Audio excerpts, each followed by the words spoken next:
Hey there, Skeletor here. Welcome back to the comic book haul. And today we're looking at Rat City number 5, Ultimate Spider-Man number 8, Predator vs. Black Panther number 1, DC Rebirth Green Lanterns number 11. So this week I only meant to pick up Ultimate Spider-Man number 8 and Spawn Rat City number 5, but then I found something extra, and when I went to go check out, my local comic book guy tossed in an extra little freebie. DC Universe Rebirth Green Lantern Phantom Lantern number 11. We're gonna go again, like usual, with the lowest rated one on the spot, and that's gonna be DC Rebirth's Green Lanterns. I did not mean to pick this up. I bought my normal stuff, and then unbeknownst to me, my local comic book shop dealer tossed in a free comic, because why not?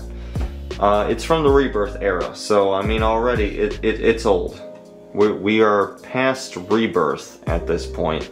The only thing older than this that he could have given me with an actual title probably would have been New 52. Which, honestly, I probably would have preferred. Not that I'm blaming him or anything, but, you know, let's take a quick look. This is issue number 11. We're just gonna jump right into it. And, side note, oh my god, Pow Sock Bam, Batman is back.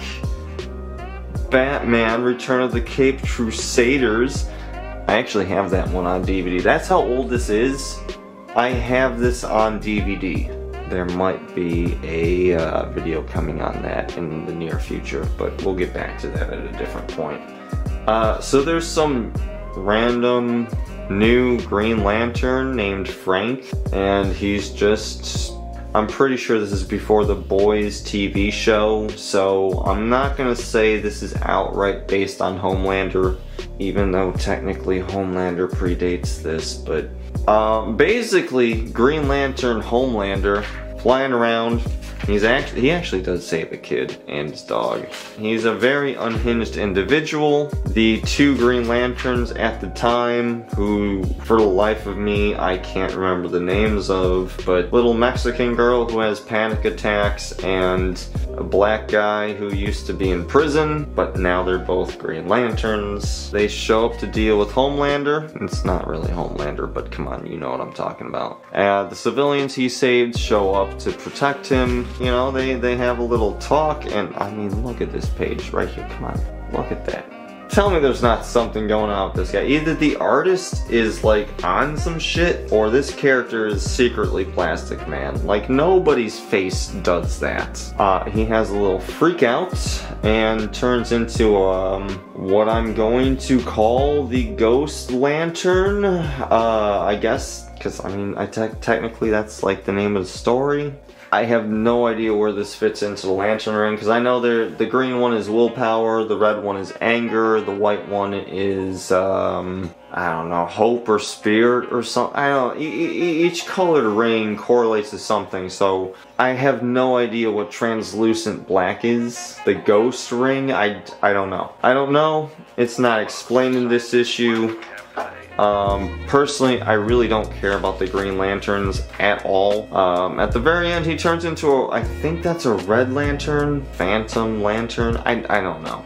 I honestly do not know. I do not care. We are way past Rebirth, and this son of a bitch has never come back up. So I'm gonna go ahead and say it's irrelevant. It felt like a chore to read this, which is really messed up because this was a gift. So you gifted me with chores? Oh, and hey, look at that. Suicide Squad, the extended cut, is now available on Blu-ray and digital HD. Look at that, it even says damaged on his forehead. That's how you know it's gonna be a good movie. There's no way this thing is gonna flop.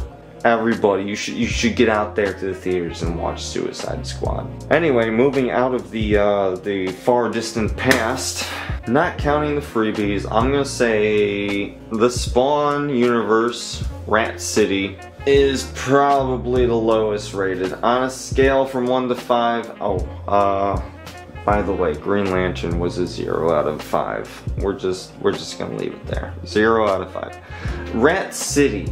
You know what? At the very least, it's interesting. To be honest, if I wasn't picking this up for somebody else and then reading it before I gave it to him, I probably wouldn't have picked up this issue.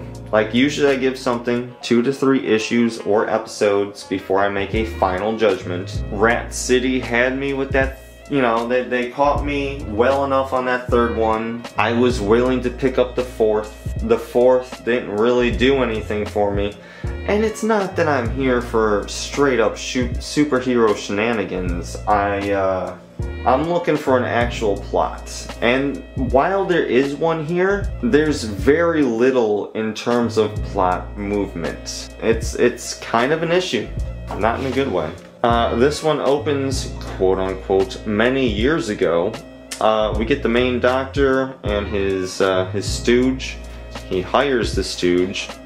Actually, we're gonna back up 2 seconds. Rat City. The script is by Erica Schultz, and the art is by Z Carlos. Look, you put the little apostrophe thing on top of the E. I don't know what the hell that means. It's either Z or Zay, but Schultz and Carlos. That's who we're looking at here. Long story short, we get a quick flashback of the, what we thought was the main bad guy. Who we thought was the bad guy is being hired by a much higher on the ladder bad guy. Long story short, you're doing great work with nanotechnology, but if you want to work for me, we need to stop curing people, because curing people means they're not going to be returning customers.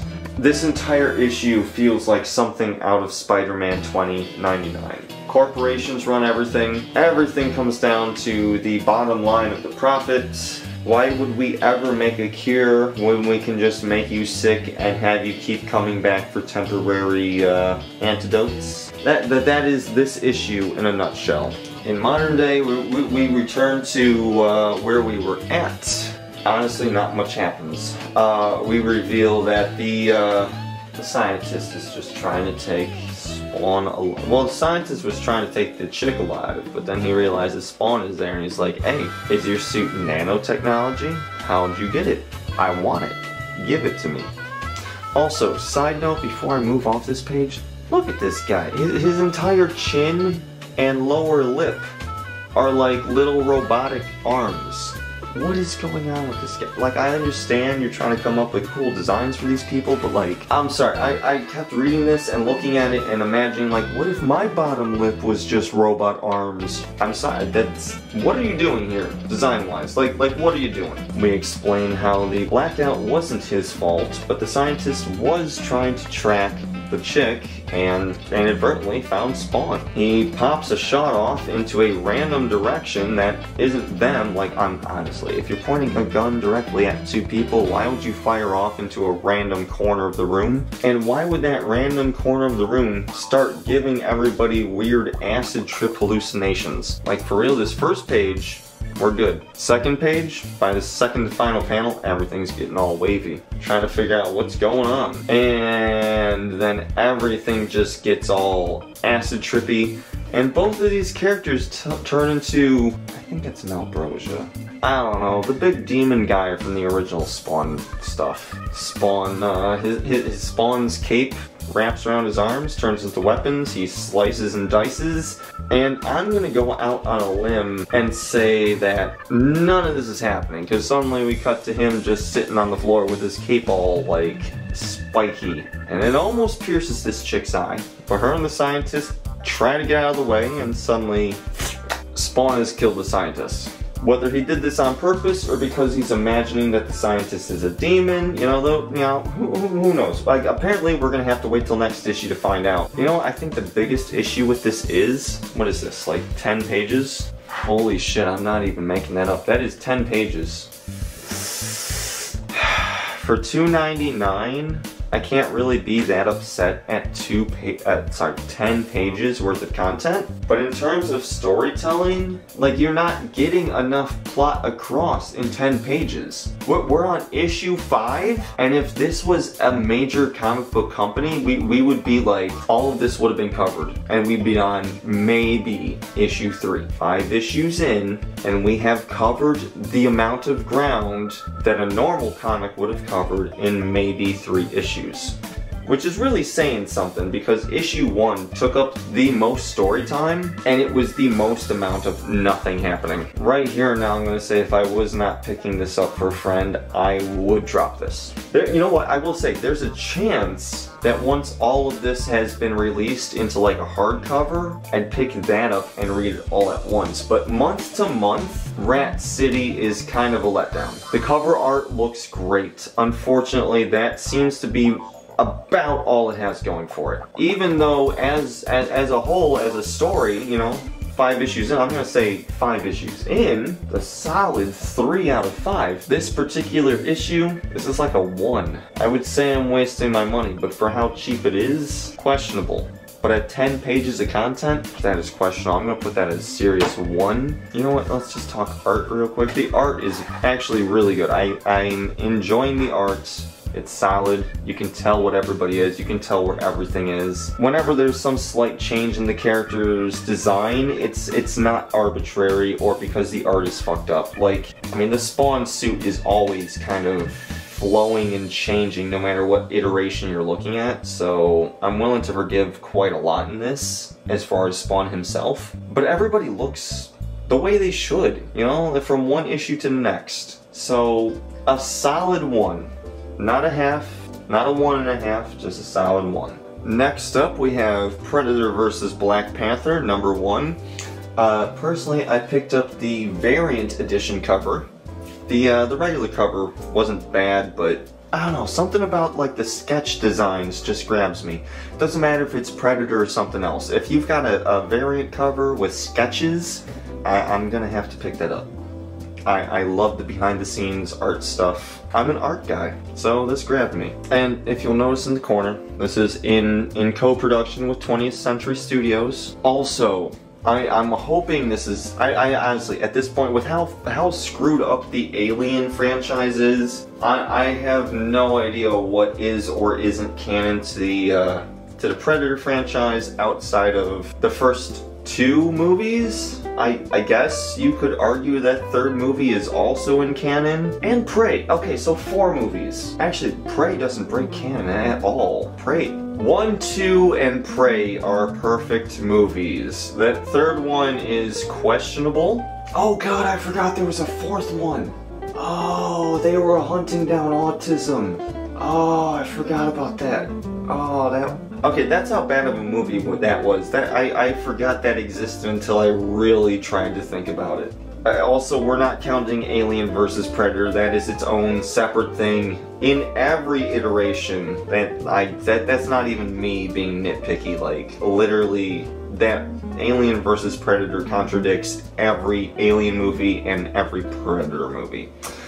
So, we're just not gonna count that. So, look, this is one of the first times we get a look at the Predator homeworld. We are in the Wolfstar Nebula. The hell if I know what planet that is. They never actually say it, but there's this super pyramid triangle thing, world ship, I guess, floating around this random planet. In it, we see the leader of the Yautja, which are the Predators, and I absolutely love that his throne is made out of the skeleton of some much larger thing it has killed.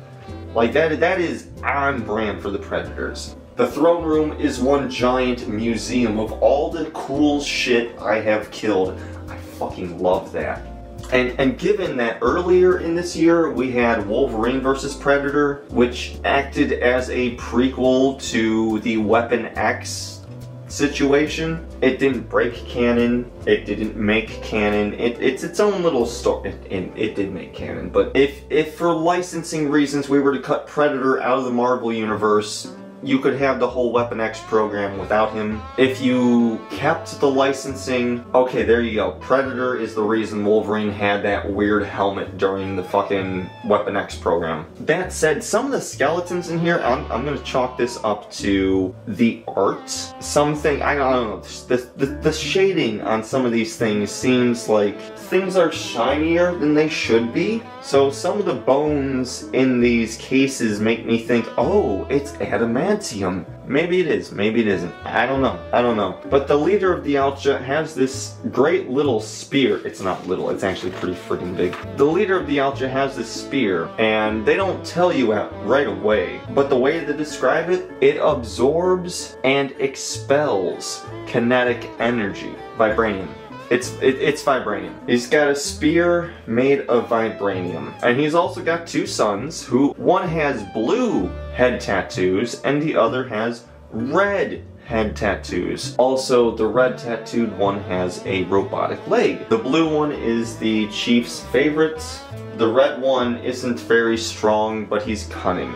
And he decided, hey, I'm going to challenge my brother to a hunt and a fight, and whoever wins gets to take Dad's throne. And, you know, they did their thing, and the blue one just completely humiliated the hell out of the red one, and the red one was like, I was prepared for defeat, so I hid a ship under the lake that we would be fighting over, and it's gonna take me to Earth. Because you only won because of this stupid spear. Dad gave you the spear, and you won because of the spear. So I'm gonna go find the source of the spear, vibranium, on Earth, and you know, I'm gonna hunt that down and make my own spear or weapon or whatever. And also, I'm gonna kill everything that gets in my path. Also, it turns out the red one, I mean, we've seen this in other Yautja. I want to say, at the very least, the first movie, he had one arm with this. Second movie, he might have had two. But the two claws that pop out of the wrist, apparently, while most Yautja use those as like an outer body weapon, like that's something you attach to your wrist and they pop out, the red motherfucker went through some kind of weird experimental program and added that stuff under his skin. So he can just pop out Wolverine bones. And I'm gonna go out on a limb and say, given the time period for all this, the Yautja saw Wolverine doing this and incorporated that into their arsenal.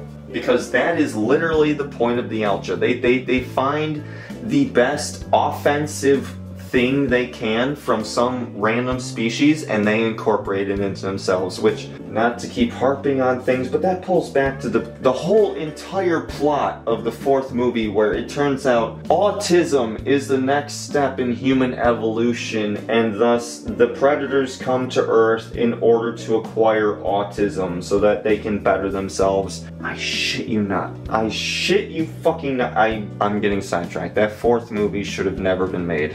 Point is, the red guy has Wolverine claws, he sets himself free, he pulls up his ship, and they head to Wakanda. Well, technically they head to Earth first. The Yautja are not smart individuals. They are not a smart people. If you created space travel, and you have been hunting multiple worlds and succeeding, you don't need autism. That is not the next step in whatever evolution you're trying to get. Just stop it. Knock it off. Turns out, at the same time that this is going on, the Wakandan Guard, both the White Panther looking guys and the Dora Milaje, are having a little hunt bet.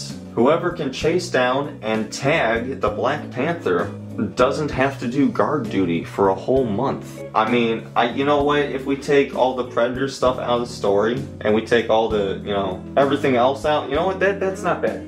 That's not a bad, like once a month, you get to go chase down your king or your protector, whoever, you know, like, you know what, fuck it, let's use America as an example. Once a month, you get to chase down a police officer, and if you manage to tag him, you get to commit whatever crimes you want for a whole month. But God help you if he tags you. See, in this, if the Black Panther tags you, you get teleported back to your ship. You get teleported back to starting point. I don't know how that would work in real life. Like, hey, I'm trying to commit some crimes. If I tag a police officer, I can do what I want. If the police officer tags me, I guess I go to jail. I don't know what the real world equivalent of this would be, but this is interesting, at least, you know. But it kind of seems as if maybe one of the White Panthers got taken out. But nope, it's just Black Panther coming down out of nowhere. He's about to fight the Dora Milaje when suddenly his suit gets hacked and he's like, oh no, what's going on? Why is my suit going away? What's happening? Because, you know, the Black Panther suit is basically just nanotechnology, kind of like MCU Stark. Personally, I think that's bullshit, but whatever. It turns out that it's because of Shuri. He chases after Shuri, only to be met with one of their mystics, Magi Kina. I don't know how to pronounce that. I'm sorry that there's no... I don't know what to do with that. But he's like, hey, stop your fighting. I got a story for you. And then we come back to the Yautju. They have reached Earth, and you know, using their sophisticated predator technology, they're able to immediately locate Wakanda, because Wakanda apparently uses the exact same cloaking technology that the Predators do.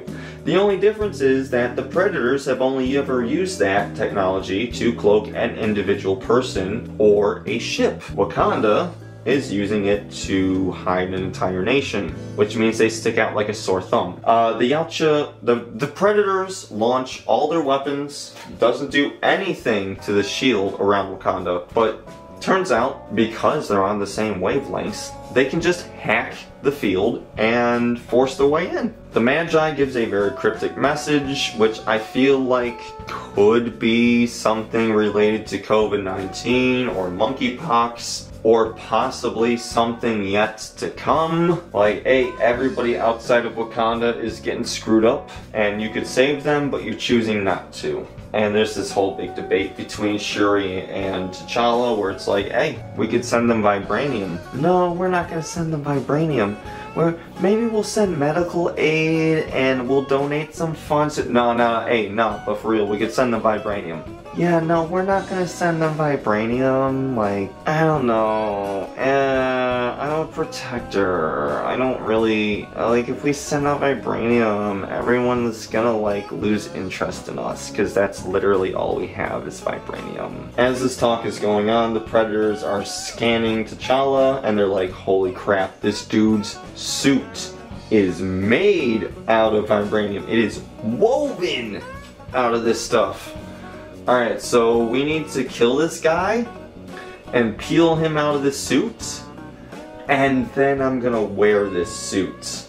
The birds, the animals in the area, they're like, oh god, something's here. Something's going on. Something's here. Black Panther notices, he takes off, and then he realizes, like, hey, the birds were flying up and then they hit something, like their necks snapped and they just dropped. You know why?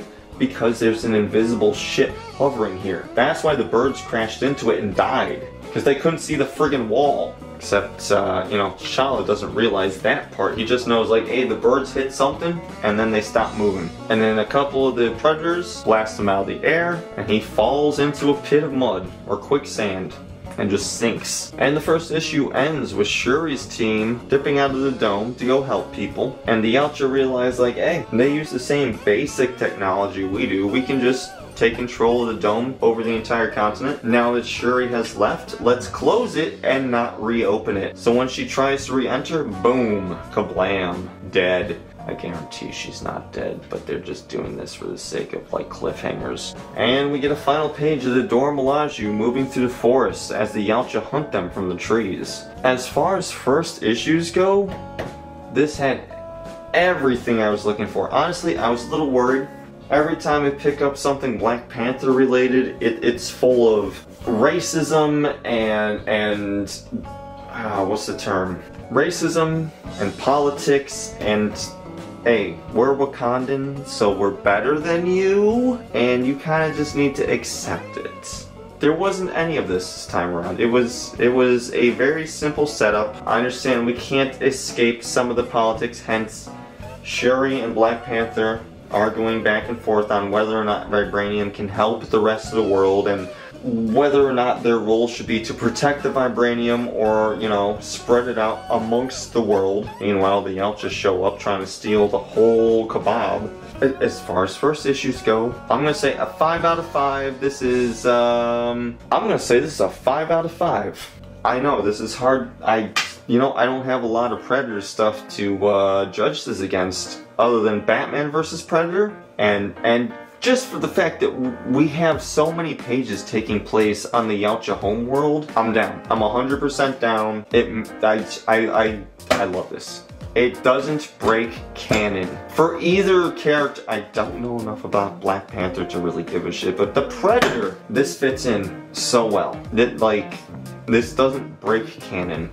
This is great. I 110% will pick up the next issue. Moving on. Ultimate Spider-Man, number 8. Okay, Ultimate Spider-Man.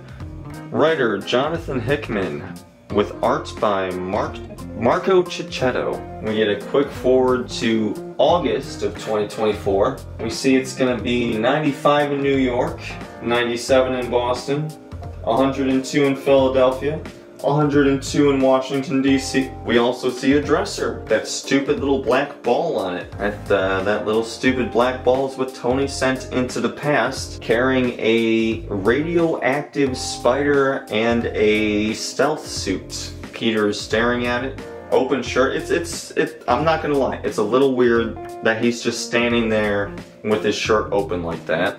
But it does show that, unlike before, he's completely ripped. So that spider really did change a lot in him, and he clearly has been swinging around a lot in the time that he has been Spider-Man, which is the one problem I have. It's implied that he's stopping a lot of burglars, and he's swinging around and doing stuff. But every time we've seen him, it has been revolving around the Green Goblin or trying to figure out how his suit works. We don't really get to see him doing typical Spider-Man stuff. Also, apparently, and I didn't realize this until this issue, the black ball holds his suit in it. It's a nanoparticle kind of thing. They call a Pico suit. P-I-C-O? Pico? I'm gonna call it a Pico suit, but apparently that is the newest of the new technology that Howard Stark created before he died. So this is the most cutting-edge technology. Last issue, it imprinted Peter's own personality onto it so that he would basically be talking to himself every time he needed to ask the suit a question. Kind of like how in the MCU, Peter had Karen. But when we saw that last issue, I'm like, oh, okay, so the suit's going to become jealous or something. The suit's basically going to become Venom. We're not going to get an alien Venom. We're going to get some kind of weird technology Venom. And in this issue, the ball becomes a little, I'm not going to say resentful, but the ball definitely seems to be a little jealous that Peter gets to spend time with the family even though he doesn't. We have a very brand new, very strict no costume policy at the Parker birthday parties. And the ball says, well, that's disappointing, but tell the kids I said happy birthday. Like, the suit has a mind of its own. The suit copied Peter's personality and intelligence onto itself. So there's essentially two Peter Parkers. One is a person, and one is a little black nanosuit ball. And when you look at this page here, it almost looks like it's starting to grow the little Venom eyes. I'm going to go out on a limb. I know, it's not very far of a limb, but I'm gonna say that the suit will eventually become Venom. Probably further down the line, after the whole Ultimates thing gets solved. But I'm gonna go on a limb and say that his own suit will become Venom. And he's gonna have to make his own cloth one, eventually. Because this entire time he's been running around in a nano suit. Honestly, the whole situation gets a little creepy. And then we jump back to last issue. The very end of last issue, Iron Man showed up. And now we're back to that. Iron Man shows up and he's like, hey, You guys heroes yet? Spidey's like, no. Green Goblin's like, who are you? And Iron Man's like, who the hell are you? Spider-Man was on the list. Green Goblin is not. Who the hell is the Green Goblin? Green Goblin's like, what list? What are you talking about? We have access to all of Stark's files. What list? And Iron Man explains that when the Maker rebuilt this universe from the ground up, there was a short list of heroes that needed to be eradicated. Otherwise, this wasn't gonna work. Spider-Man was one of them, and I mean, look, compared to all the other heroes who could have been on a list, Spidey isn't that great. The only thing that really sets him apart is the spider sense. The ability to sense danger before it actually happens. I'm gonna go and say that is why the Maker wanted Spidey eradicated. I might be able to fool you, but I can't fool your spider sense. I can fool the Hulk, I can fool whoever the hell else I want, but Spider-Man's gonna know what's up. So I need to take him off the field early. And Goblin's like, well, where am I on that list? And Iron Man does the whole thing where like, oh, my suit interacts with your suit because we're both Stark tech, so I can do whatever I want to your suit. Removes Goblin's helmet, and he's like, oh, you're Harry Osborn, yeah, you're not on the list. You don't matter. You're not a part of this. Harry gets pretty pissed off about this. Iron Man flies off. And side note, personally I'm a little glad they got rid of Iron Man's little skirt thing. It just didn't look great on him. I'm still not a fan of the square armor shoulder pads, but you know what, you got rid of the skirt. I'll be happy with that. Pretty much the rest of the issue is the kid's birthday party.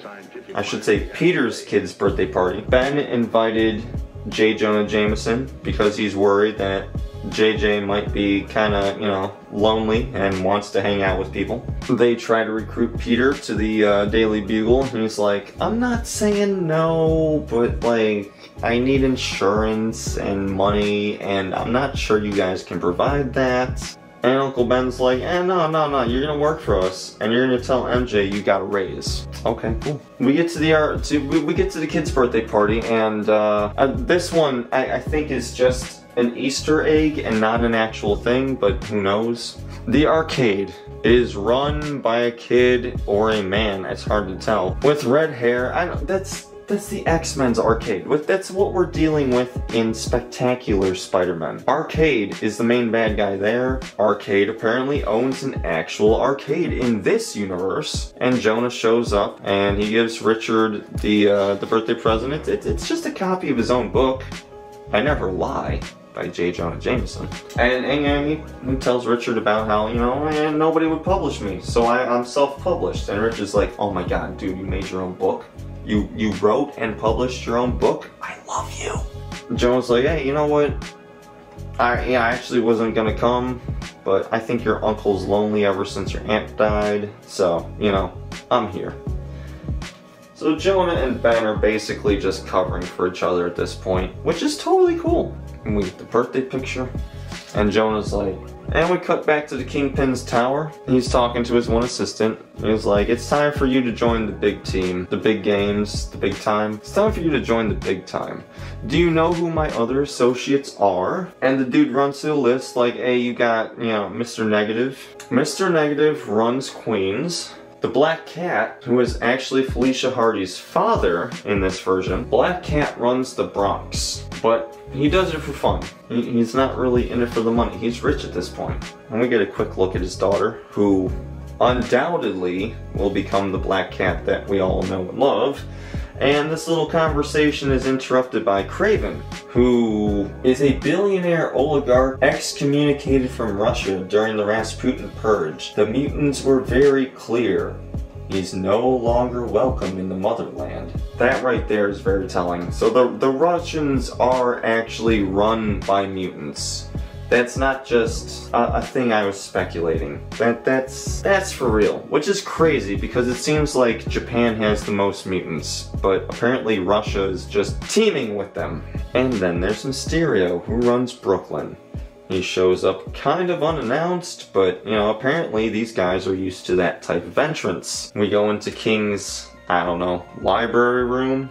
Whatever. And that's where we find the Mole Man, who doesn't come in through the doors like normal people. He digs his way into the chimney using his mole people.